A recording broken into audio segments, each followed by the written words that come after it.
Bom, tá gravando, então, oficialmente, boa noite. Vou apertando aqui para o pessoal ir entrando aos poucos. E hoje a gente vai falar, então, sobre... Então, só para todo mundo que tiver perdido aí por que a gente está fazendo essa sequência, a gente fez uma votação, uma sequência, e a sequência que ganhou foi do funcionamento da clínica, né? Nos outros 2 anos, a gente falou, 2023, 2024, a gente falou de conceitos, né? Amor, pulsão, desejo.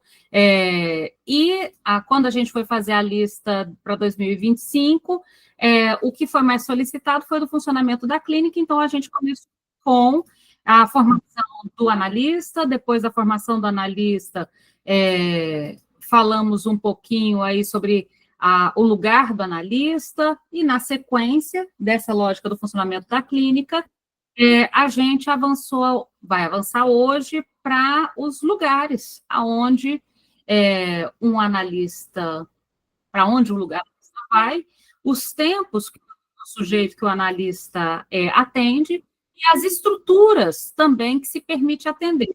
Por que eu estou citando estrutura? Lembre-se que na época do Freud, quando o Freud propôs a psicanálise, ele propôs uma clínica para neurose e uma clínica para adultos, vocês se lembram? O Freud dizia que nem idosos, nem crianças, e nem psicoses, e nem existia ainda a ideia de autismo na época do Freud. O autismo era um termo ainda, na época do Freud, um sintoma da esquizofrenia, para ser mais exata, tá? Então, como estrutura, ou como diagnóstico nosológico, o autismo nem existia naquela época. Mas o fato é que o mundo mudou de 1900 para 2025.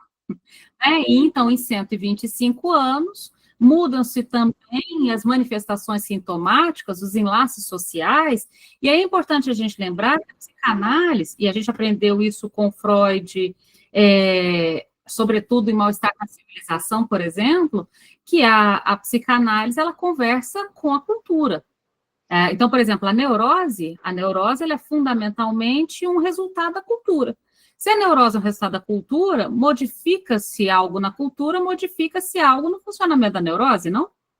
Modificam-se, inevitavelmente, as manifestações sintomáticas, ou seja, se a cultura modificou nos últimos 125 anos, e certamente se modificou, a clínica também modifica em resposta a isso. Lembrando que, por exemplo, o Freud nem considerava que a Dora e a jovem homossexual eram adolescentes. Hoje a gente olha e fala, não, isso era clínica de adolescentes. Afinal, a Dora tinha 17, 18 anos, lembram disso? E a jovem tinha 15, 16 anos. Hoje a gente olha esses casos clássicos do Freud e falaria, não, peraí, o caso Dora não é uma mulher adulta, trata-se de uma adolescente. Né? Você olha, por exemplo, para o caso da jovem açougueira, e você hoje olharia e falaria, opa, clínica da anorexia, clínica dos transtornos alimentares. Ou seja, você olharia mesmo para os casos clínicos do Freud, e com o modo que a gente pensa hoje, as especificidades da clínica psicanalítica, a gente pensaria em uma outra especificidade naquela época também, entende? Mesmo o caso clínico, por exemplo, do Hans. O caso clínico do Hans foi um caso conduzido através de orientações aos pais, só com uma única intervenção direta ao Hans. Hoje, a gente já inverte, as intervenções vão ser fundamentalmente com a criança e orientações pontuais aos pais. Então, mesmo quando a gente pega os casos maravilhosos, incríveis e muito bem escritos, e a gente nem consegue escrever daquele jeito, de jeito nenhum, os casos clínicos do Freud, hoje a gente olha para os casos fazendo uma leitura a partir das especificidades da clínica psicanalítica como a gente pensa hoje, percebe? E é o que a gente tem que fazer, uma vez que, em 125 anos, muita coisa mudou. Bom, eu passei 2 livros lá no grupo do WhatsApp e propus que a gente começasse com um que chama Efeitos Terapêuticos na Psicanálise Aplicada, né? A palavra, esse termo, psicanálise aplicada, ele não é novo, ele é bem antigo, vocês conhecem bem. O Freud já tinha feito lá, na obra do Freud, a diferença entre psicanálise pura e psicanálise aplicada. Então, esse termo vem mesmo ainda lá desde a obra do A gente tem um outro texto que a gente vai estudar do Jacques Miller, que é psicanálise pura, psicanálise aplicada e psicoterapia, até também para fazer uma diferenciação com a psicoterapia, um pouco depois, né? Então, no final das contas, esses termos não são novos, eles são históricos, mas estão aí para a gente poder pensar um pouquinho sobre eles. Vamos seguir, obviamente a gente não vai ler o texto ponto a ponto, mas eu vou pedir para vocês abrirem, mas eu vou projetar aqui para a gente poder ter um ponto em comum. Eu vou projetar aqui o texto que eu sugeri a leitura. Deixa eu ampliar ele um pouquinho para ele ficar maior. Porque desse jeito nem eu consigo ler, de tão pequenininho que eu coloquei.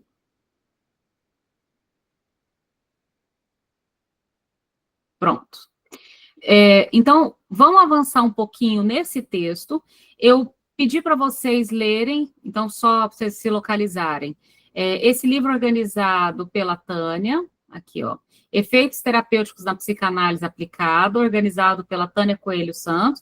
Ó, minha orientadora de pós-doutorado aqui, ó, Angélica Bastos, que me orientou no pós-doutorado, está aqui também.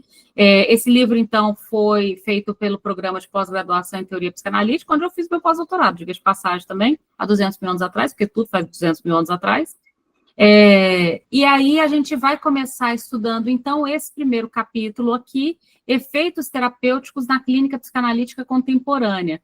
Eu escolhi esse porque eu acho que ele conversa um pouco sobre essa ideia de que muita coisa mudou e quais são as implicações dessas mudanças. E muita coisa mudou mesmo dentro da própria teoria psicanalítica. Por exemplo, a obra do Freud é a mesma de 1900 a 1938? Não, óbvio que não. Por exemplo, o Freud nem tinha o conceito de pulsão em 1900, o conceito de pulsão veio depois. E quando veio o conceito de pulsão, a gente teve a primeira teoria pulsional, a segunda teoria pulsional e a terceira teoria pulsional. Quantos conceitos foram surgindo? Por exemplo, a gente teve na obra do Freud a primeira tópica e a segunda tópica em relação ao aparelho psíquico. A primeira tópica do aparelho psíquico pensava o aparelho psíquico organizado em inconsciente, pré-consciente e consciente, mas o próprio Freud percebeu que essa tópica não atendia, porque as coisas não eram tão bem divididas assim, e repensou o aparelho psíquico em instâncias psíquicas, isso, eu e supereu, lembram disso? Ou seja, a obra do Freud, ela não é a mesma de 1900 a 1938, e nem teria como ser diferente. E se o Freud tivesse continuado vivendo, a obra continuaria mudando. Enquanto a gente está vivo, a gente está reescrevendo.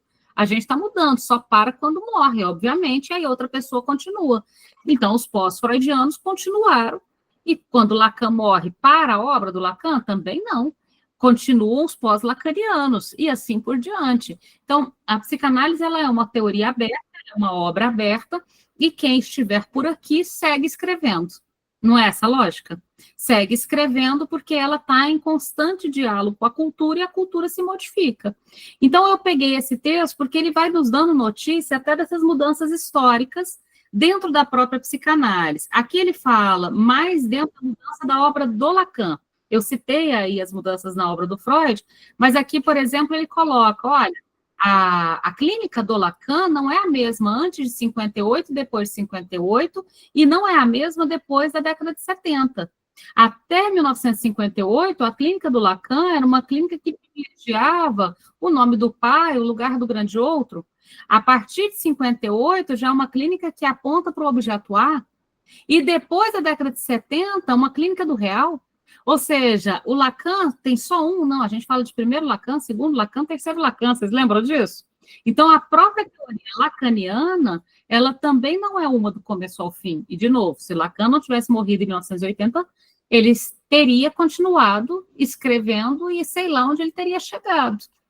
Né? A gente só sabe até onde a pessoa chegou e a gente continua a partir daí.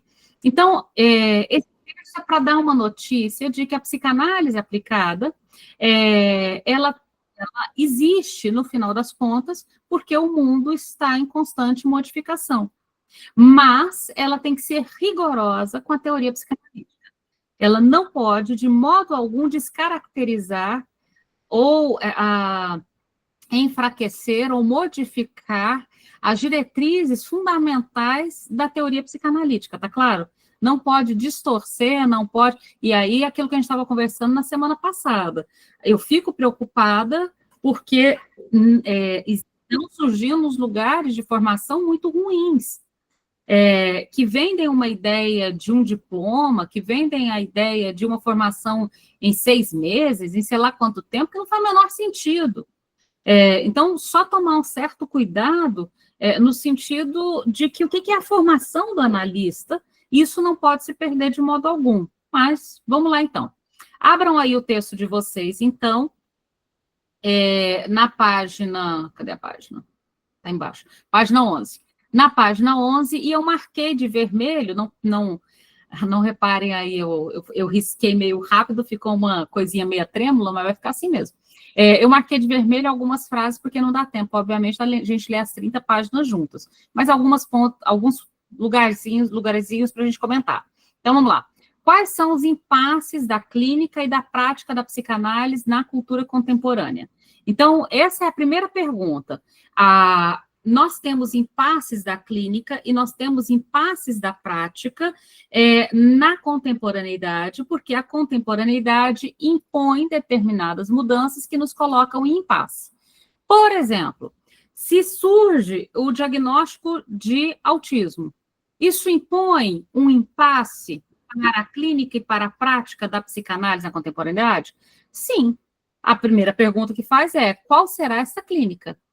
Se, de repente, muda o mundo e, de repente, hoje a gente fala aí de uma clínica que precisa dar um olhar aos bebês que, em outras épocas, não era dado de modo algum. Bom, isso coloca um impasse para a clínica e para a prática da psicanálise. Então, cada acontecimento do mundo nos coloca um impasse. Vou colocar esse todo mundo lembra, esse é óbvio, pandemia. A pandemia, ninguém podia sair de casa para fazer a terapia, e me permita usar a palavra terapia, porque o Freud usa, tá? O Freud usa várias vezes a palavra terapia e eu gosto demais dela, tá? Eu vou continuar utilizando, eu uso análise, eu uso terapia, porque o Freud, lembra que ele fala a terapia analítica, o processo da terapia, a palavra terapia, ela está dentro da literatura do Freud, e é uma palavra excelente, não precisa abrir mão dela não, ela é muito boa e a gente vai continuar utilizando. Então, veja, quais foram os impasses que a pandemia colocou? Você tinha um monte de gente que virava a cara para atendimento online, vocês lembram disso? E virava a cara e dizia que não existe análise de fato em atendimento online, que você podia até fazer eventualmente um ou outro atendimento online, se por acaso a pessoa estivesse numa circunstância impossível, mas a análise tinha que passar por atendimento presencial em alguma medida. Mais ou menos, mais ou menos. O que a pandemia nos mostrou? Bom, a pandemia gerou um impasse. Isso que é legal. A pandemia gerou um impasse na clínica e na prática. A pandemia disse, olha, ninguém vai poder sair de casa para ir para terapia. E aí, como é que a gente vai fazer? Então, mesmo as pessoas que eram muito resistentes ao atendimento online, se permitiram atendimento online a partir da pandemia. Vocês perceberam isso? Mesmo as pessoas mais enrijecidas em relação a essa mudança, permitiram atendimento. Esses atendimentos, eles passaram a existir só depois da pandemia? Não, já existiam. Mas era muito comum que eles existiam em algumas eventualidades. Vou colocar uma outra questão, por exemplo, que se coloca. Um dos textos que eu coloquei na pastinha, eu fiz uma pastinha, vou colocar para vocês lá, depois ela disponível, sobre as várias possibilidades aí da psicanálise aplicada. Por exemplo, a psicanálise em relação a estrangeiros. Com a migração, não é novidade nenhuma que a gente tem um processo migratório como nunca visto no mundo, pessoas saem de um país e vão para outro país, correto? O tempo todo as pessoas se movimentam. Ora, o tempo todo as pessoas se movimentam e, às vezes, elas se movimentam e fazem análise com alguém da sua língua original, mas, às vezes, elas se movimentam e vão fazer análise numa língua que nem é dela, e que o analista também fala uma outra língua. Eu já estava dando supervisão para uma colega nossa, num dos grupos de supervisão, e eu achei muito interessante, porque ela é brasileira, mas ela atende inglês. Então, ela atende inglês, mas a paciente era libanesa, ou seja, falava árabe. Então, a língua da análise não era a língua materna, nem da analista, nem da analisanda. E a análise decorrendo perfeitamente bem, porque tínhamos a paciente que era do Líbano, a analista que era brasileira, ambas fazendo a análise em inglês, que era uma língua que ambas dominam, mas não é a língua materna. É um mega desafio. É um mega desafio, Lid. Mas é um desafio que, veja, por isso que eu estou colocando, são os impasses da clínica. Então, o que são os impasses da clínica? O mundo vai funcionando de tal modo que vão nos colocando esses impasses, e aí você pergunta, o que a clínica vai fazer? Ela vai inventar um certo modo? Bruce Fink, que é um teórico que a gente utiliza bastante, ele tem vários textos, vários casos clínicos de atendimento de pessoas em língua estrangeira, em que ele, quando estava estudando na França, atendeu, sendo que a língua original dele é inglês, atendeu em francês, e também de pessoas que mudaram para os Estados Unidos, quando ele estava nos Estados Unidos, ele atendia em inglês, que é a língua materna dele, mas não a língua materna dos pacientes, que faziam análise em inglês. O Freud atendeu estrangeiros? Vários. Lembram disso? O Freud atendeu só pessoas em alemão? Não, ele atendeu pessoas que falavam inglês, ele atendeu pessoas que falavam francês, ele atendeu pessoas em outros idiomas. Freud também atendeu estrangeiros que não eram de língua alemã. Caligares também. Inclusive, Matheus, quantos analistas argentinos a gente não tem que trabalham no Brasil? Você citou o Caligares, a gente tem quantos psicanalistas argentinos que atendem no Brasil em português? Eu olho aqui para o lado, eu já vejo aqui, ó, Ricardo Weinberg, o Daniel Pérez, ou seja, são as características. Não é legal isso? Ou seja, quais são os impasses da contemporaneidade? Um dos impasses foi o online, o cesarino também, o online com a pandemia. Um outro impasse interessante, essa questão do movimento migratório, as pessoas mudam de país e vão trabalhar. Então, nós temos argentinos que trabalham no Brasil e atendem numa língua que não é sua língua materna e fazem um excelente trabalho. Seguindo aí um pouquinho mais. Então, veja, que direção que o psicanalista dá para o tratamento, como que ele orienta, como que ele visa a prática. Então, a pergunta que fica aí é, bom, diante dos impasses que a clínica apresenta, como é que o psicanalista vai dar a direção do seu trabalho? Como é que ele vai orientar a sua própria prática diante desses impasses? Seguindo um pouquinho mais, na página seguinte, eu estou agora na página 12, se vocês quiserem depois marcar aí, tá? Na página 12, veja, os psicanalistas lacanianos praticam a psicanálise sobretudo devido às transformações da demanda analítica, da demanda psicanalítica e da emergência dos novos sintomas. Eu até deixei aqui marcado 2 artigos interessantes para conversar sobre a emergência de novos sintomas. Hoje a Kátia até me mandou no privado, falou assim, mas não são os mesmos sintomas que só aparecem numa roupagem novas? Não são. Se a Kátia estiver aí, estou conversando com a pergunta que você me mandou no privado. Veja, nós temos sintomas novos e nós temos 2 materiais interessantes. A tese de doutorado que a gente está trabalhando na quinta-feira, coloquei aqui, da Ondina, que é sobre o sujeito contemporâneo, e um outro artigo que eu já mandei no grupo algumas semanas atrás, que chama Por que a Psicanálise Hoje, da Vera Santana. O que esses 2 textos nos dão notícia sobre esses novos sintomas, sobre essa clínica contemporânea? Vou lembrar com vocês o primeiro texto, Por que a Psicanálise Hoje, é um artigo da Vera Lúcia Veiga Santana. Eu mandei no grupo há um tempo atrás, mas se jogarem no Google, vocês acham em 2 segundos.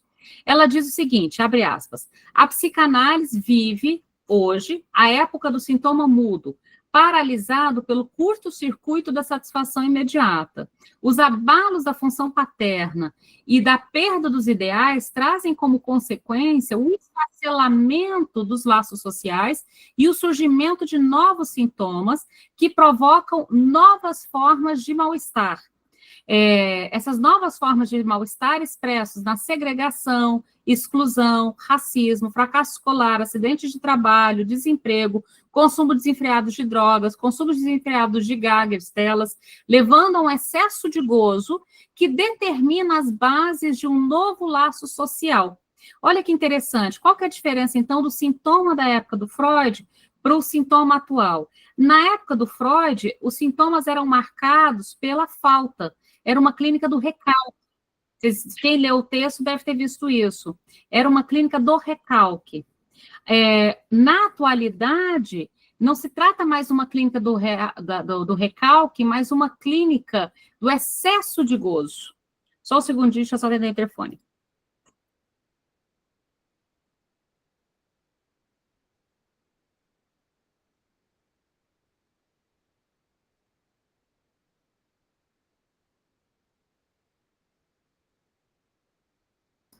Pronto.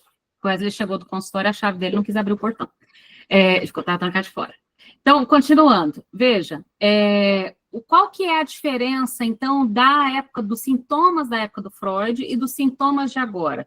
Os sintomas da época do Freud eram sintomas pautados pela falta. E os sintomas agora são sintomas pautados pelo excesso. Vamos tentar entender qual a diferença. Sofre do mesmo jeito, tá? E não é um sofrimento maior ou menor, mas são manifestações sintomáticas diferentes. Manifestações sintomáticas marcadas por uma clínica do recalque, por uma clínica da falta, e manifestações sintomáticas marcadas por uma clínica do excesso, do mais de gozar. Entende? Então, há diferenças dessas manifestações sintomáticas da época do Freud e para agora, que, no final das contas, nos dão notícias de uma diferença, a emergência de novos sintomas nos levam, sobretudo, a repensar a prática da psicanálise. Tudo bem? Então, seguimos um pouquinho mais adiante. Deixa eu voltar para o texto. Então, naquele momento, Lacan restringia, naquele momento que ele está falando, em 1958, tá? Que é o texto inicial que ele traz aqui sobre a diferença entre psicanálise pura e aplicada. Lacan restringia sua crítica da técnica analítica à técnica de sugestão. Ou seja, a sugestão não se pode de modo algum. A manipulação da transferência ao abuso de poder. Esse critério continua o mesmo, tá? Esse critério não se modificou. Ou seja, não existe uma prática analítica, seja ela pura, seja ela aplicada, que possa utilizar técnica de sugestão, tá claro? A sugestão foi abandonada no surgimento da psicanálise e essa não tem volta, tá? Então, a sugestão foi abandonada antes de 1900, o Freud abandona qualquer tipo de sugestão, incluindo hipnose e catarse, para dar origem à psicanálise através de uma única regra, e a regra fundamental da psicanálise, que vai ocupar o lugar da sugestão, é a associação livre, certo? Essa regra é a mesma para toda psicanálise pura ou aplicada. Não tem volta. Ainda bem, Matheus, não tem volta. E não é para voltar, caso contrário, todo mundo vai virar Pablo Marçal. Ninguém quer virar Pablo, desculpa. Não é para voltar. Então, nesse sentido, veja, também não se pode fazer manipulação da transferência. O que é manipulação da transferência? Ora, um paciente em relação transferencial, ele fica vulnerável à transferência. Está claro isso? O que significa que ele fica vulnerável à transferência? Ele fica vulnerável, inclusive, de que uma pessoa mau caráter pode tirar proveito e manipular essa transferência para um benefício financeiro, e aí já não é analista mais, tá claro isso? Aí já é charlatão, já é golpista. Mas existem golpistas por aí? Existe. Existem golpistas no consultório, existem golpistas no Tinder, existem golpistas em todos os lugares, e muitos golpistas. Então, a segunda característica é proibido manipular a transferência. É absolutamente proibido em qualquer que seja o trabalho. Segundo, outro ponto, é proibido o abuso de poder. E por que abuso de poder? Ora, como você na figura de analista, você ocupa um certo lugar de suposto saber, e esse suposto saber, uma vez que o analisando acredita que não é suposto, é saber mesmo, pode ser confundido com uma possibilidade de poder? Pode. É proibido, portanto, abuso de poder. Então, é fundamental a psicanálise, qualquer que seja ela pura, seja ela aplicada, abandonou a sugestão, proíbe a manipulação da transferência e qualquer forma de abuso de poder. Eu sei que parece óbvio, mas a gente tem que lembrar essas coisas, né? Porque, no final das contas, a gente lembra porque elas acontecem. Seguindo um pouquinho mais, ainda na página 12. Na página 12, o que era necessário, então, no momento em que outra premissa fundamental que era necessário se colocar para a gente poder falar de psicanálise aplicada? A psicanálise também não pode educar. Outra coisa que a psicanálise não pode, educar, adestrar, e aí eu vou colocar, sobretudo, na clínica com crianças, que é onde eu vejo esse erro acontecendo mais. Não é função do analista educar, ou adestrar, ou adequar. Técnicas de adequação ou de adestramento não são, de modo algum, não podem, de modo algum, passar pela psicanálise. Aí eu vou colocar outra coisa muito grave que pode acontecer.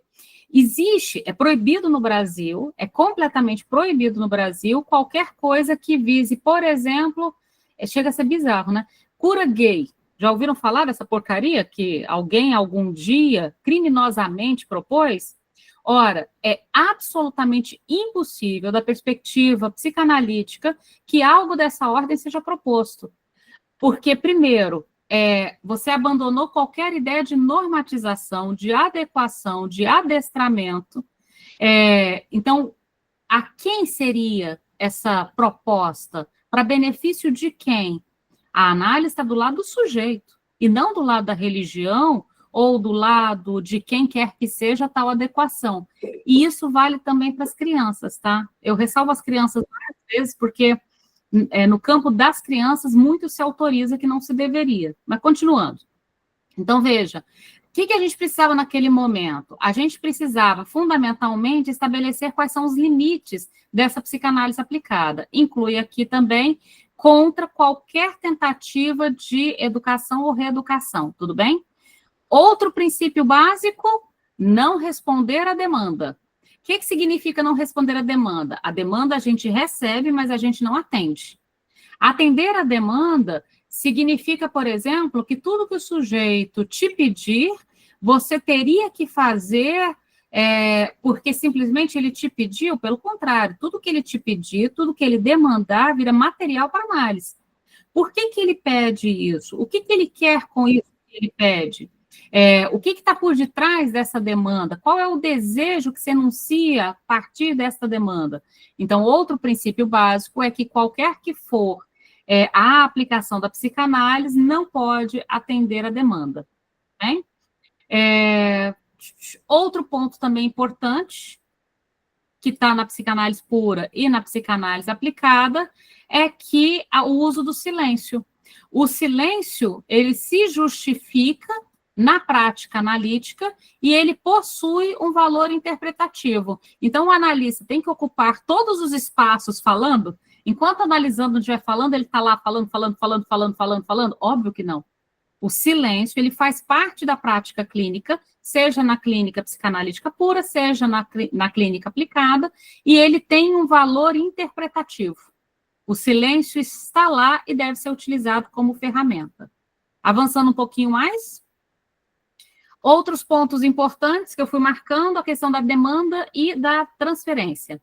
O psicanalista não deve responder à demanda, acabamos de falar sobre isso.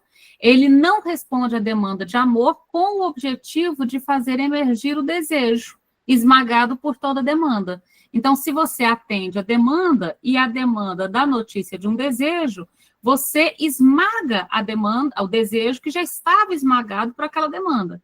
A possibilidade do desejo advir do discurso vem de uma demanda não realizada, de uma demanda não atendida. Simples, não é? Então, recebe a demanda, mas não atende, para que nesse oco, nesse vazio, nesse espaço, o desejo possa advir. Outro ponto importante também da transferência, de novo, tanto na técnica da psicanálise pura quanto aplicada. A transferência é resultante da neutralidade. Eu sei que essa palavra incomoda muita gente, tá? Mas vamos tentar entender o que é essa neutralidade. Resultante da neutralidade do psicanalista. Por que neutralidade? Veja, neutralidade do psicanalista tem a ver com a ideia de que sobre você qualquer coisa pode repousar. Por exemplo, deixa eu ver se a Renata está aqui. Renata, você está aí? Renata, deixa eu ver se ela está aqui. Eu estava brincando com a Renata que ela, na relação transferencial... Não, está aqui não. Vou falar da Renata, depois ela vai ver. Na relação transferencial, por exemplo, você pode ser colocado em qualquer lugar e é necessário que você saiba onde você está sendo colocado. Ou seja, na figura do analista, pode atualizar a figura do pai, pode atualizar a figura da mãe, mas também pode se atualizar nos lugares muito estranhos, por exemplo, válvula de escape. Podem se atualizar na figura do analista inúmeras coisas conforme o texto do analisando. Veja, o que é essa tal neutralidade que a gente está apontando aqui do analista? A neutralidade é ocupar um certo lugar em que pode ser atualizado sobre você determinadas pessoas, determinadas personas, né, determinadas funções que, a princípio, você não sabe, mas você vai ter que analisar qual é, até para poder fazer o manejo dessa transferência.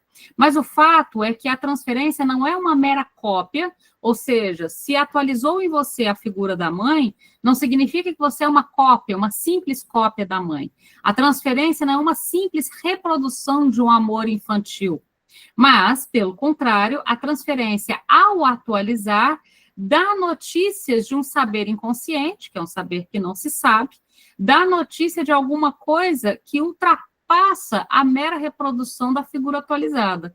Então, essa neutralidade tem a ver com ocupar um certo lugar em que muita coisa pode ser atualizada na figura do analista. E eu não sei o quê. Tudo bem?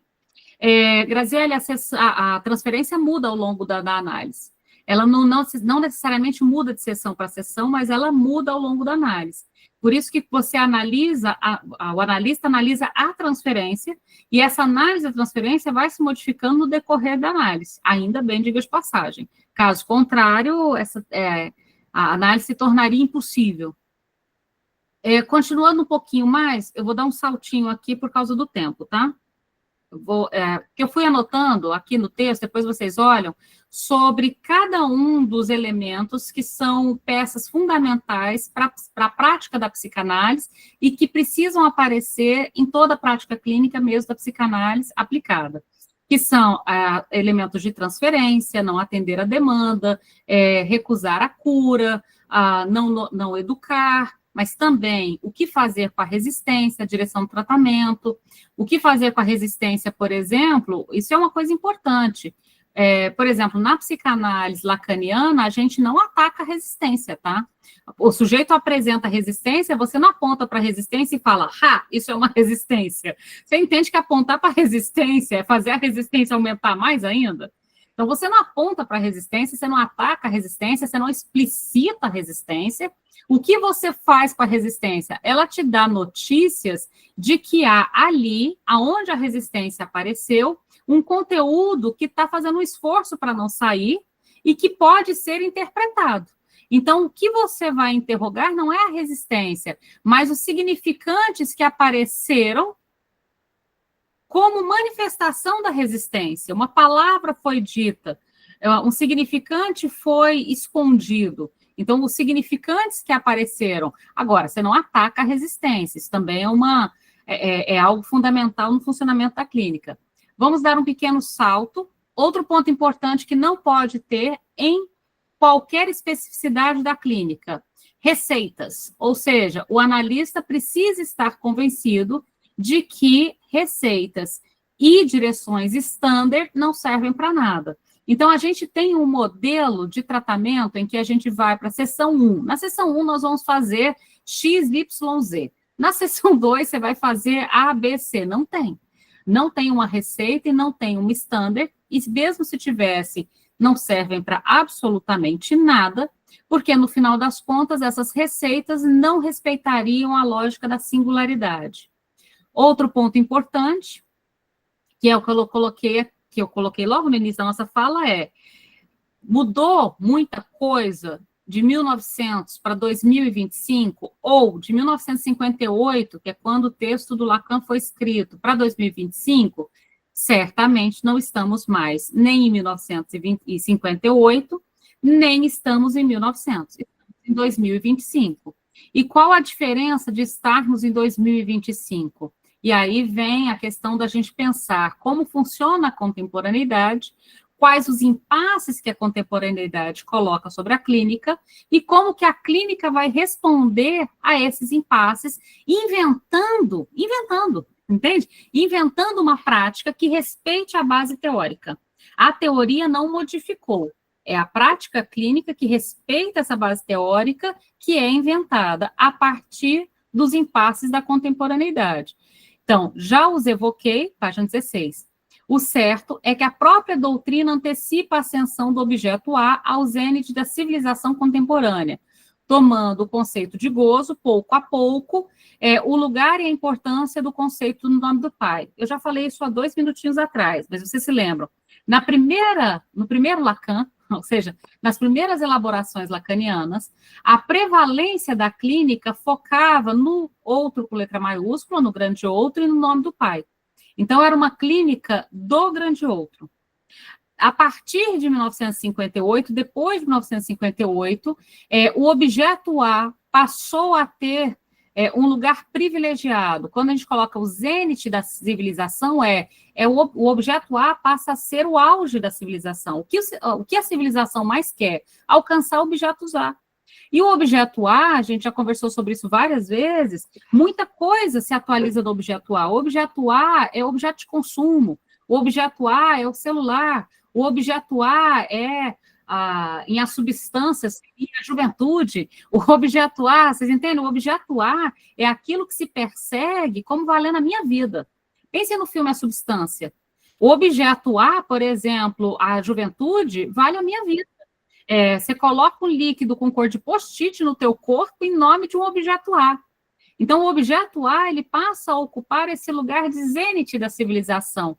Ou seja, por este objeto A, qualquer que seja ele, e muita coisa pode se repousar sob a forma de objeto A, vale, inclusive, a minha vida. Vale as minhas relações sociais, vale o adoecimento do meu corpo, vale tudo. Isso passa a ser o grande foco do funcionamento da contemporaneidade e, portanto, da clínica psicanalítica. A clínica psicanalítica passa a apontar para o objeto A. Agora, outro ponto também muito importante, que desde Freud nós já temos na teoria. Mesmo na época do Freud, em que a interpretação era a base da prática clínica, poderia se interpretar até chegar ao final? De modo algum. A interpretação cessa em algum ponto? Não. A pergunta que fica é o que fazer com esse resto. Então, podemos considerar que as mudanças introduzidas nos 10 anos seguintes que ela está falando aqui, é de 1958 a 1968, na teoria do Lacan, tá? Evidenciam o resto de toda operação interpretativa. Isso já está lá no Freud também. De toda operação significante ou de toda operação simbólica. A este resto, Lacan chama de objeto A. Então, lembrem-se, no texto de 1926 do Freud, Inibição, Sintoma e Angústia, o Freud ele diz que o sintoma pode ser interpretado, mas não todo. Isso já está lá no texto do Freud. E com a parte que não pode ser interpretada, fica um resto, e o Freud diz, é necessário fazer bom uso disso. Ou seja, o resto que fica é necessário inventar, construir um bom uso para esse resto. O Freud já dizia isso em 1926, no texto Inibição, Sintoma e Angústia. Ora, o que o Lacan fez entre 1958 e 1968? Deu um nome para esse resto. Como é que chama esse resto para o Lacan? Objeto A. Percebem por que muita coisa se repousa sobre o objeto A? Porque ele é o nome desse resto. Esse resto aparece no seminário 11 como resultado daquilo que se extrai da operação de alienação e separação. Se vocês voltarem na aula de alienação e separação, a gente teve uma no grupo de segunda e uma no grupo de quinta. Tão importante que ela né? Se vocês voltarem no que a gente conversou sobre alienação e separação, vocês vão perceber que o objeto A, ele é o que resta, o que se extrai da operação de alienação e separação, que é tão importante para o funcionamento da neurose. Então, veja, este resto, o Lacan nomeou como objeto A. Esse objeto A, ele permanece incluído no sintoma e nunca cede. Então, o sintoma, ele vai ceder completamente? Não. cede um pouco. E qual parte que não cede? O objeto A, que o Freud chamou de resto, Lacan chamou de objeto A, tornando problemática uma distinção muito nítida entre sintoma e fantasma, que nos levou, inclusive, ao conceito de santome, sintoma com H, né? Quanto mais ele avança em sua teorização do sintoma, o Lacan, mais acentua sua dimensão do gozo, ou seja, aquilo que resta como algo que não cede do sintoma e que não cede nem à interpretação. Vamos dar um salto no texto. Não curar é óbvio. Vou saltar essa parte. Aqui é importante. Aonde que entram as sessões curtas? E aí é legal, veja, as sessões curtas talvez seja uma das coisas mais interessantes para a gente poder pensar a psicanálise aplicada. Por exemplo, se eu penso na psicanálise dentro da UTI, eu trabalho com estagiários dentro da UTI, por exemplo. Aí você para e pensa, mas como assim psicanálise dentro de uma UTI? Sim, psicanálise dentro de uma UTI, inclusive não só no UTI, no ambulatório, na emergência, na UTI, em vários setores dentro do hospital, na UPA, diga de passagem, e também na UBS, também no CAPS, também no CRAS. Aonde que a psicanálise pode entrar? Inclusive, eu trabalho desde 2017 com psicanálise dentro de unidade prisional. Inclusive, é um trabalho que eu gosto muito, diga de passagem. Então, desde 2017, a gente faz tratamento, a gente leva a psicanálise para dentro das unidades prisionais. Então, como assim psicanálise aplicada a prisões? Sim, psicanálise aplicada a prisões. Assim como psicanálise aplicada a comunidades, a UTI. Então, aonde que a gente pode ir? Em muitos lugares. Agora, a gente pode ir em muitos lugares, sobretudo por causa de uma coisa, a invenção das sessões curtas. A sessão curta não pode ser um standard, tá claro? Você não pode fazer sessão curta, atrás de sessão curta, atrás de sessão curta. Você não pode ficar dando corte e chacoalhada. Já pensou que horror? Um atendimento clínico em que você só chicoteia e corta? Ia ser uma coisa horrorosa. Então, veja, no caso das sessões curtas, por que elas foram tão importantes? Elas nos abriram possibilidade de atendimentos, inclusive em espaços em que você não tem um consultório fechado, você não tem um divã, entende? Por exemplo, também tem estagiários que fazem atendimento de hemodiálise. Hemodiálise é uma máquina do lado da outra, fazendo, no final das contas, atendimento com a pessoa na máquina enquanto faz a filtragem do sangue, correto? Você tem a devida privacidade de um consultório? Não, mas o atendimento acontece do mesmo jeito. Dentro e durante a hemodiálise. Então, veja, o que são essas sessões curtas que foram tão importantes? Indicarei apenas a premissa que dizem respeito ao nosso tema. Trata-se de enfatizar a inclusão do significante gozo e de fazer valer as modalidades do gozo do inconsciente, chegando à justificativa da prática de sessões curtas. Essa prática se opõe à decifração. Então, veja, o que significam as sessões curtas?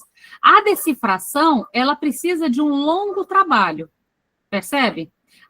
A decifração precisa de um longo trabalho, no sentido de que o sujeito ele vai contar um pedaço da história, depois ele vai trazer outro pedaço da história, você vai fazer uma certa relação entre o que ele está dizendo agora e algo da história que ele trouxe lá atrás. Agora, imagine um atendimento em que você vai atendê-lo talvez só por aquele dia.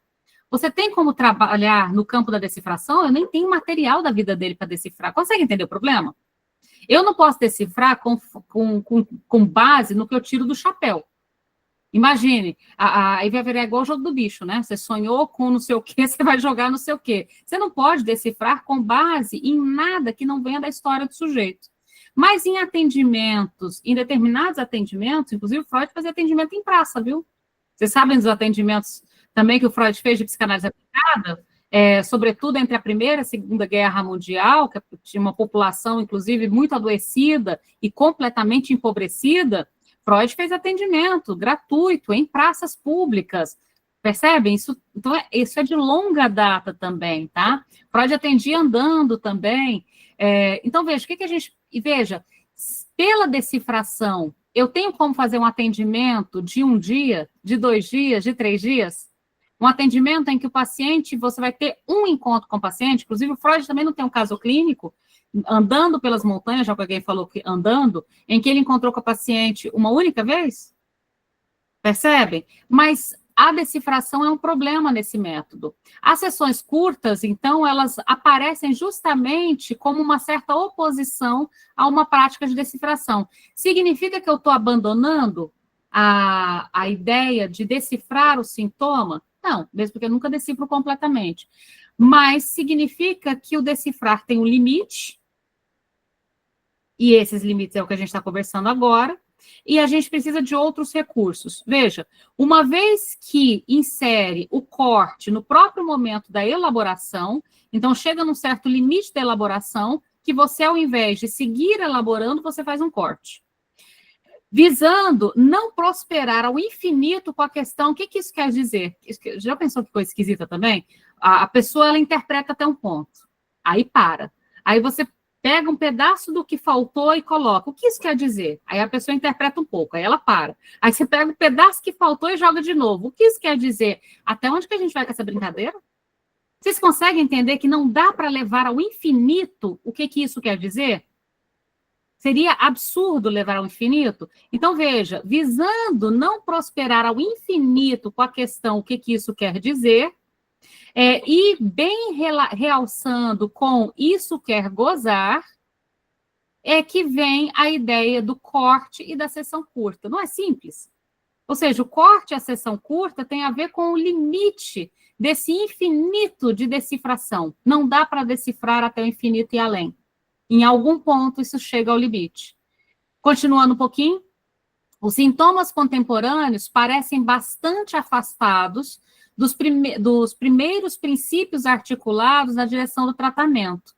O último Lacan inspira uma direção do tratamento mais articulada com aquilo que, na sintomatologia moderna, é ilustrado por todas as manifestações com mais de gozar.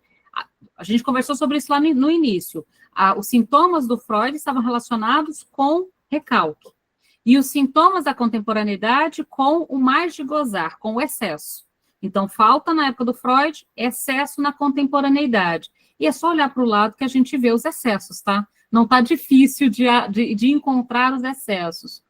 Em relação a esse gozo marcado pelo excesso, a clínica freudiana continua caracterizada por uma clínica da falta. Trata-se de uma clínica do recalque.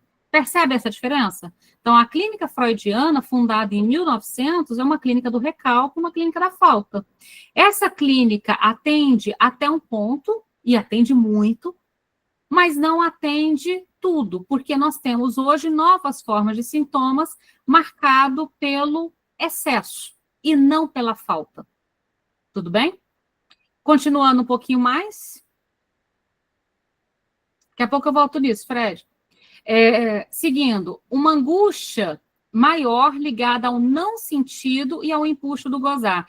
O que a gente supõe com essa coisa de fazer um corte ao invés de levar ao infinito da decifração? A ideia de que a angústia, ela não está ligada a um sentido. Na clínica da contemporaneidade, ligada a esse mais de gozar, os sintomas atuais estão ligados mais ao não sentido e ao empuxo a gozar.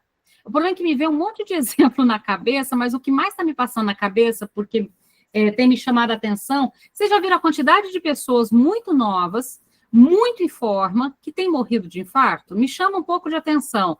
Então, você tem um nutrólogo, um personal trainer, vocês têm percebido essas notícias? A cada 2 ou 3 semanas aparece no jornal a notícia, Marina, de alguém jovem, 30, 35, menos de 40 anos, super em forma, todo musculoso, todo trabalhado no sei lá o quê, eu não sei exatamente como é que se faz, e a pessoa, de repente, morre de infarto. Isso me chama muita atenção. Então, peraí, essa atividade física claramente não é para ficar saudável. Essa atividade física não é para ficar com as taxas, né? Outro dia me chegou a notícia de alguém que toma tanta proteína para ganhar músculo, que de época em época ele tem que ir no hemocentro fazer uma filtragem do sangue, porque o sangue está grosso demais. pela quantidade de proteína. Então, em vez da pessoa recuar no tanto de proteína que consome, a pessoa ela vai filtrar o sangue no hemocentro a cada x tempo para manter a proteína que consome. Outro dia eu vi no jornal um rapaz que suou gordura, porque ele fez uma dieta cetogênica, sei lá como é que chama aquele negócio, que o cara transpirou gordura.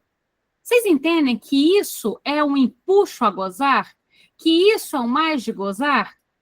Isso não é um sintoma da falta, isso é um sintoma do excesso, vocês entendem? É o sintoma do excesso. Então, quanto músculo você precisa? Mais. Quanta proteína você precisa? Mais. Mas talvez você vai ter aí uma falência de algum órgão essencial. A possível falência de um órgão essencial necessariamente leva o sujeito a recuar desse empuxo a gozar? Não. Não é interessante? Então, qual é essa clínica? Não é uma clínica da falta, é uma clínica do excesso. Entende? Diga, Helena. Lembrando de um documentário sobre um bilionário que está fazendo terapia genética, né? No movimento anti-morte, né? Que negava que teria que morrer, né? Numa revolta contra a morte, depois, né, que ele já tinha ganhado todo o dinheiro da vida, já estava assim, não tinha mais para onde ir, ele empreendeu nessa luta contra a morte e assim gozou, né, bastante. É interessante você colocar, empreendeu numa luta contra a morte, como se ele fosse ganhar essa luta, né, Helena? Isso, levou um monte de gente com ele. Então, desculpa, mas ele não vai ganhar essa luta. Né? Mas esse milionário está gastando uma grana danada para não envelhecer, né? E supostamente para não morrer. Mas esse é o sintoma da contemporaneidade, né? Matheus? Oi, Renato, boa noite, pessoal. Boa noite. Eu fiquei pensando nesses casos citados e também assim, né, nessa questão não só das proteínas e das glutaminas e das creatinas que esse pessoal toma, mas também da rotina que eles sustentam de para você virar uma besta, você tem que, né, um monstro, cresce monstro, dormir 8 horas, acordar às 4, correr não sei quantos quilômetros, comer não sei o quê, para Como é que as relações amorosas sobrevivem a isso, Matheus?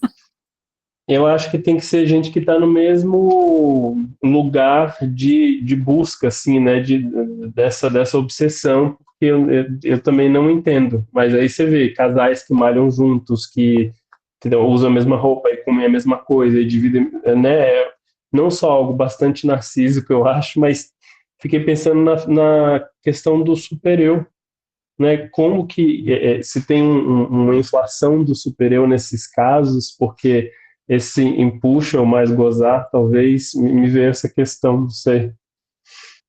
E é interessante, Matheus, porque vira uma outra, não é só algo que você faz, por exemplo, você trabalha, você tem seus laços familiares e sociais e malha, e faz ginástica e treina, cada um dá um nome, pouco importa o nome. É como se isso substituísse todas as relações, entende, Matheus? E é como se fosse na direção oposta da proposta do Freud. A proposta do Freud distribua sua libido, né? De um modo ordenado, em várias... Como um bom economista diria, não aplica tudo nas lojas americanas, vai que os empresários levam embora e sua grana vai toda embora. Distribui um pouco seus investimentos em diferentes fins. E aí, Matheus, é como se, de algum modo, a gente estivesse dizendo essa clínica do excesso, né, esse sintoma do excesso, é pegar toda a libido e investir num lugar só. E aí, essa coisa de pegar toda a libido e investir num lugar só se torna a principal causa do sujeito procurar análise ou não procurar, porque uma vez que ele está todo investido num lugar só, talvez ele sequer tenha dificuldade de perceber o dano que isso está causando, mas também talvez seja um grande desafio, porque a clínica vai propor uma redistribuição dos gozos, ou seja, uma redistribuição desse investimento. Mas a clínica do excesso, Matheus, talvez passe justamente por aí, Pegar toda a libido, pegar todo o tempo, pegar todo o corpo e investir num único lugar. Qual a consequência disso? Alguém citou aí, inclusive, essa coisa da clínica das toxomanias. Vocês entendem que a gente pode colocar na clínica da toxomania muita coisa, tá? A gente, às vezes, pensa na toxomania só em álcool e drogas clássicas, mas será que a gente não pode pensar o Ozempic? Aí também estou fazendo uma provocação terrível agora, tá? Porque eu sei que tem gente que ama seu Ozempic. Mas vamos colocar aí a possibilidade, por exemplo, de usos de medicações que já não têm uma função terapêutica. É como se fossem para substituir um certo fazer do sujeito com o corpo. Entende? Então, enfim, será que a gente não pode ampliar este conceito um pouquinho? É uma provocação, né? Cris?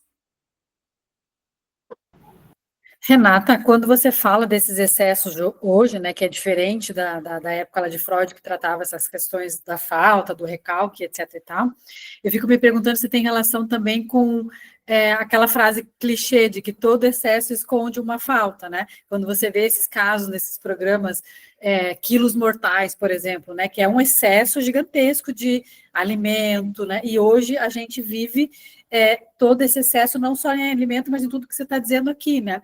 Isso tem relação com, de repente, não conseguir lidar com essa falta, também algo que falta, entendeu, né? E aí eu tento tamponar o tempo todo. Será que é isso que a gente chegou hoje, nesse momento? Então, Cris, tem uma coisa interessante, o que se faz com a falta, né?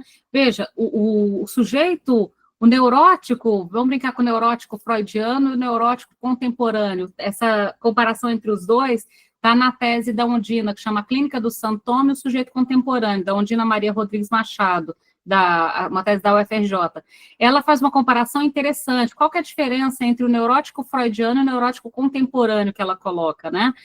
A diferença é que o neurótico freudiano, ele sofre, os dois sofrem, né? Mas o neurótico freudiano, ele se sentia culpado por querer. E o sujeito contemporâneo se sente obrigado a querer tudo. No final das contas, é como se o sujeito contemporâneo estivesse submetido ao imperativo categórico. Malha mais, compra mais, emagrece mais, come mais, cheira mais, sei lá, pode colocar o que você quiser no mais, mas esse mais, esse imperativo categórico do gozo, goza, compra, faça. Então, a diferença que ela coloca, Ondina, eu acho bem interessante, é que a gente tem um neurótico freudiano que se sentia culpado por querer, tipo assim, eu estou querendo mais do que eu posso, numa clínica do recalque. E agora a gente tem sujeitos que chegam à clínica que estão adoecidos, estão endividados, estão adoecidos, estão infartando, porque não conseguem barrar o excesso. Entende? Não conseguem não ir mais. Tem eu vou achar o livro aqui e mostro. Tem um livro daqui a pouco eu acho ele aqui. É da Tânia, que também organizou esse livro. Ela tem um livro que é até de doutorado dela, também sobre esses excessos. Aqui, esse aqui, ó. Esse livro é muito bom. Chama Quem Precisa de Análise Hoje, o Discurso Analítico, Novos Sintomas e Novos Laços Sociais. Recomendo demais esse livro, tá? É da Tânia, também Coelho dos Santos, que é professora da UFRJ. Então, quem precisa de análise hoje? Veja, discurso analítico, novos sintomas e novos laços sociais. É exatamente essa sua pergunta, Cris. O que mudou nas formas de sofrimento? Esse sofrimento marcado pelo excesso. O sujeito, ele te procura não pelo recalque, não por eu queria poder, mas não tenho coragem. Hoje tem procurado mais por eu estou endividado, eu estou isso, eu estou aquilo e não consigo parar de. Deu para entender? Eu não consigo frear este excesso. Agora, o sofrimento é igual. No final das contas, é lidar realmente com a falta, só que cada um ao seu tempo. Né? Só que um que aponta para um excesso, um imperativo categórico, e outro que aponta para o recalque. O recalque, perfeito. Isso. Obrigada. Denise? Oi, Renata. Oi. Sabe que me ocorreu aqui, né?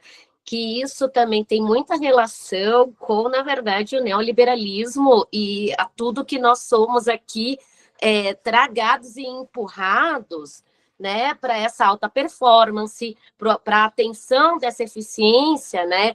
E quando você diz que a clínica psicanalítica, ela vai distribuir essa libido, quanto que isso é antieconômico, né, diante de como se dá hoje as relações econômicas também, aí considerando que somos homos econômicos, aqui trazendo um pouco do conceito da economia, né? E como tudo se converge, e como também, né, pensar que a gente vinha de uma economia da escassez antes das guerras, e nesse pós-guerra, o quanto, né, diante dessa saída nossa da escassez, do acesso todos aos alimentos, né, aos objetos aí de desejo, do gozo, e agora a gente está num ponto crítico, né, coletivo social.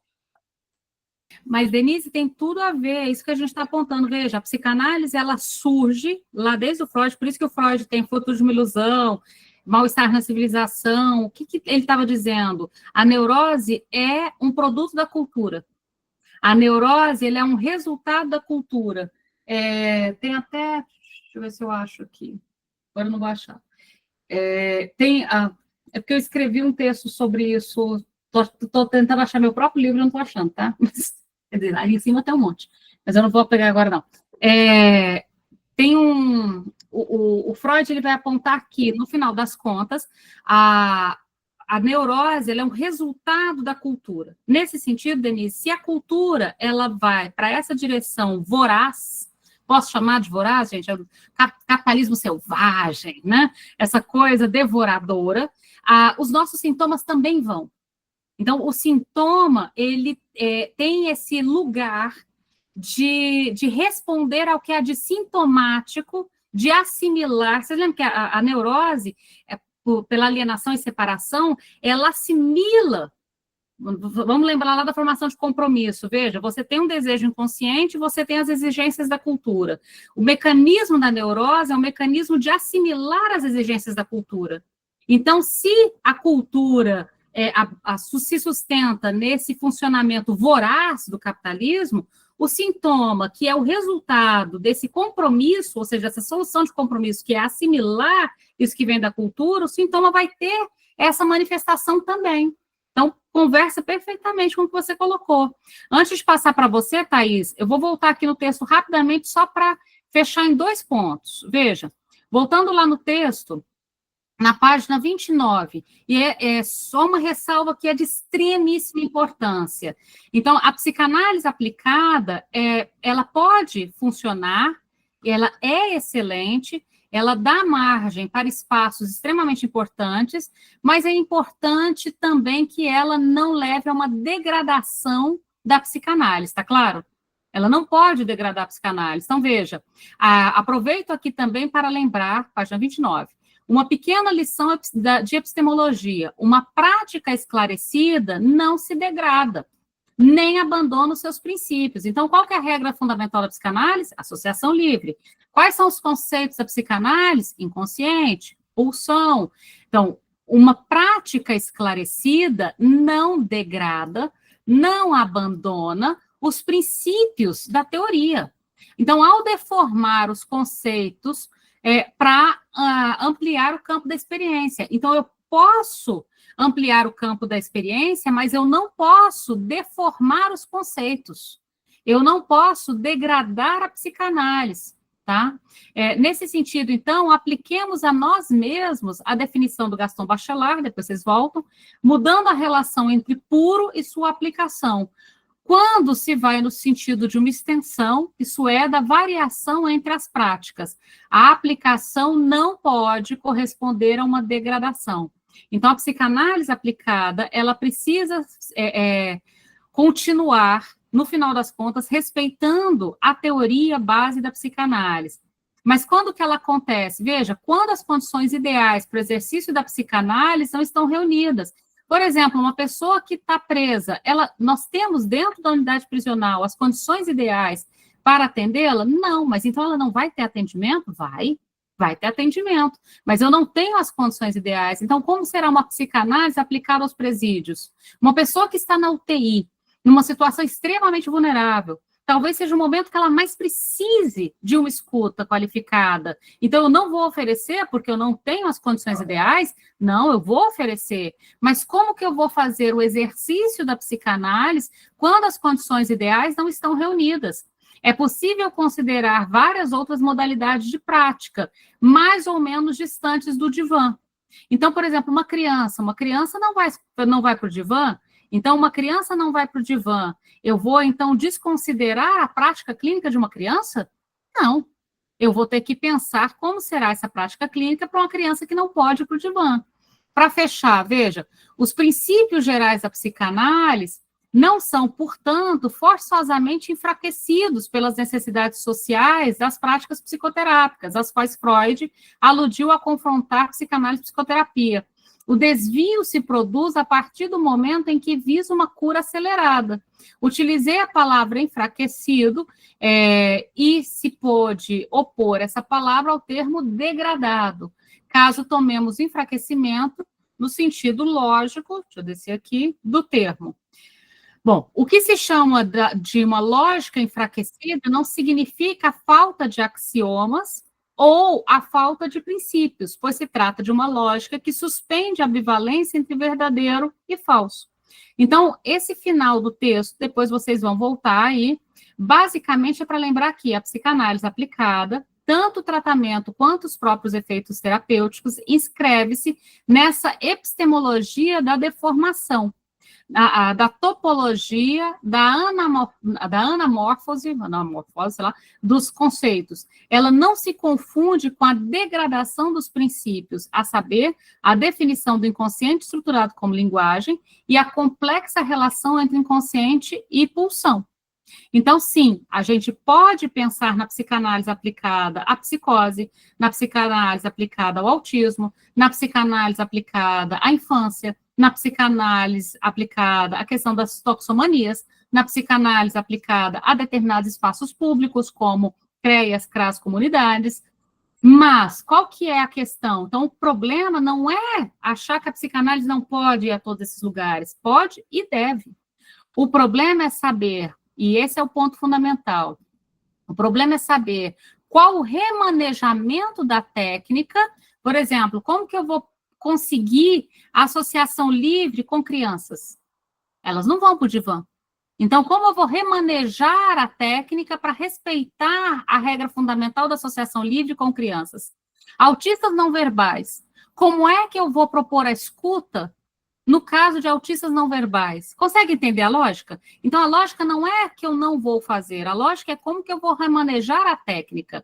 Então, é saber qual remanejamento da técnica é necessário, em qual disciplina de escuta se deve ser formatado para se adequar ao laço social, resultante, por exemplo, no caso da psicose, da rejeição do inconsciente. No caso aqui, ele falou especificamente da psicose. Então, a questão fundamental não é a não aplicação. A psicanálise será aplicada. Mas como fazer isso sem degradar a teoria psicanalítica, simplesmente fazendo um remanejamento da técnica e não uma deturpação da teoria. Não é para violar a teoria, criando coisas que são descabidas. E aí vocês têm ideia do que violaria. Para a gente poder fechar, porque para variar, eu estourei o nosso tempo, bem rapidinho, Tânia, Fred e Érica. Tânia não, Thaís, perdão. Thaís? Renata, rapidinho, só para eu tirar uma dúvida. Então, tanto na época do Freud quanto hoje, esse sintoma vem de uma falta. E aí o que vai mudar é como esse sintoma vai aparecer. Então, lá, como uma culpa e hoje como um excesso. Então, eu sinto falta de algo, tenho que suprir isso com cada vez mais e nunca esse mais é suficiente. Seria isso mesmo? Até porque, Thaís, bem rapidamente, veja, o Freud era a clínica do recalque, que o Sérgio Coté coloca aí bem interessante. O que é essa clínica do recalque? O retorno do recalcado, que é o sintoma, tem como afeto prevalente a culpa, como você mesma colocou. Agora a gente está falando de uma clínica do excesso, ou seja, estamos falando mais de algo do mais de gozar do que do recalque. Neste mais de gozar, o afeto que retorna se modifica também. Mas a gente vai falar um pouquinho mais desse afeto que retorna, porque a gente vai voltar nesse assunto ainda na clínica contemporânea e na aplicada, ok? Fred? Obrigada. Oi, Renata. Oi. A pergunta sobre psicanalistas e psiquiatras na clínica da compulsão. Qual que é a pergunta? Se a gente, né, se o psicanalista deve sugerir que procure um psiquiatra. Eu vi isso num grupo de estudos e fiquei muito em dúvidas. Então, a psicanálise, ela anda junto com a psiquiatria sempre que necessária. Agora, lembrando, quando a gente encaminha para o psiquiatra, muito raramente vai sair de lá sem uma medicação. Então, normalmente a gente encaminha quando já foi feita uma leitura de que a medicação é interessante e foi, de algum modo, construída em análise como algo que o sujeito quer, e não que você supõe que ele precisa. Então, o próprio analisando, à medida que ele vai falando, ele constrói esse significante. Não estou conseguindo sozinho, estou precisando de um suporte. Acho que eu não vou conseguir sem um remédio. Você acha que eu preciso de um remédio? Ou seja, ele vai jogar a pergunta para você, mas não é para você a pergunta, ele já respondeu para si mesmo, entende? Quando ele fala, você acha que eu preciso de um remédio? A tua fala para ele diz, mas você mesmo já respondeu. Você diz, eu não vou conseguir sozinho. Acho que preciso de um remédio. Me parece que você já formulou a sua demanda. Agora você vai ter que dirigir ao lugar certo. Que lugar é esse? Eu vou marcar com o psiquiatra. Deu para entender? Então, no final das contas, nem é você exatamente que encaminha, mas o sujeito constrói em análise essa possibilidade de auxílio no próprio tratamento. Entende? Espero que eu tenha te respondido. Sim, obrigado. Nada. Érica? Oi, Renata, rapidinho também. Quando você fala da psicanálise breve, né, nesses espaços públicos, um CREAS, a gente precisa ter uma formação na psicologia, porque você fala, né, dos estudantes que vão fazer estágio. Aí depende muito dos países. Por exemplo, o consultório de rua, consultório em comunidade, você tem vários psicanalistas fazendo. Quando é ligado ao SUS, por exemplo, é bastante comum que esses espaços estejam reservados ao CRP, né? Então, eu acho que psicanalistas poderiam estar lá, mas podem estar ligados ao CRP. A mesma coisa que é psicologia no caso, né? Então, seriam psicanalistas que também têm a graduação em psicologia. Não precisaria, mas na lógica do SUS, por exemplo, pode acontecer. Isso é uma coisa até curiosa, por exemplo, no caso do você emitir recibo para imposto de renda. A Receita Federal está lá, psicólogo, psicanalista, vocês já perceberam isso? Ou seja, para você pagar imposto de renda, o psicanalista pode, mas para você dar um recibo para restituição em plano de saúde, aí o psicanalista já não pode. Então, tem umas coisas curiosas aí. Então, respondendo à tua pergunta, depende da legislação. Esses espaços públicos vinculados ao SUS costumam estar vinculados também ao Conselho Federal de Psicologia, na boa parte dos espaços, o que não significa que não poderia haver um psicanalista se a legislação permitir. Mas esses estágios que eu estou colocando são estágios de psicanálise, mas sim, são alunos do curso de Psicologia da Universidade Federal de Catalão, onde eu sou professora, né? Então, a gente passa por todos esses setores públicos pela universidade pública, né? Vamos encerrar, então? Lembrando, na quarta-feira que vem, não tem, porque eu vou estar em trânsito, vou estar dentro do avião nesse horário, e na outra quarta-feira, a nossa primeira clínica aplicada, nossa primeira especificidade da clínica, em homenagem ao dia 2 de abril, calhou de coincidir na quarta-feira, dia 2 de abril, o Dia Internacional da Conscientização do Autismo. Então, obviamente, a gente vai conseguir casar os dois temas aí. Então, a primeira aplicação dessa psicanálise que a gente está colocando na contemporaneidade vai ser a do autismo. Justamente porque coincidiu com o dia 2 de abril, que todo mundo sabe, né? É o Dia de Conscientização, o Dia Internacional de Conscientização do Autismo.